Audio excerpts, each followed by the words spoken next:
தமிழ் திரைப்படத்துறையில் எம்ஜிஆர் மனிதநேயத்திற்கும் மனோரமா அவர்களின் நகைச்சுவை திறமைக்கும் ஒரு தனி மதிப்பு இருந்தது. ஒரு படப்பிடிப்பு நடந்து கொண்டிருந்த போது மனோரமா அவர்களுக்கு உடல்நிலை சரியில்லாத காரணமாக இருந்தது. காய்ச்சல் காரணமாக நிற்கவே முடியாத அளவுக்கு பலவீனம் இருந்தது. ஆனால் படக்குழுவை காத்திருக்காதது என்ற தொழில் நெறியை மனோரமா மிக கச்சிதமாக பின்பற்றுபவர்.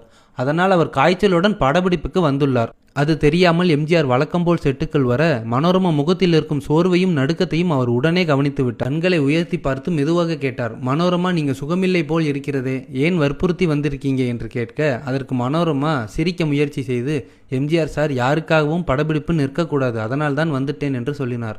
அந்த ஒரு வரி எம்ஜிஆர் இதயத்தை கிளறிவிட்டது.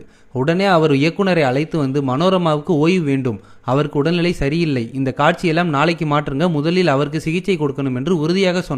பின்பு தனது டிரைவரை அழைத்து, டிரைவர், முதல்ல மனோரமாவை வீட்டுக்கு சரியாக கொண்டு போங்க, மருத்துவம் செய்யட்டும் என்று சொன்னார். மனோரமா அதிர்ச்சியாக நின்றார். சார், நான் வீட்டுக்கு போனால் இங்கு எல்லோருக்கும் பிரச்சனை வருமே என்று கவலைப்பட்டார். அதற்கு எம்ஜிஆர், ஒரு காட்சியை காத்திருக்கிறதால் தான் சினிமா பெரியதாக இருக்கும், மனிதனை காப்பதுதான் முதல்ல என்று சொன்னார்.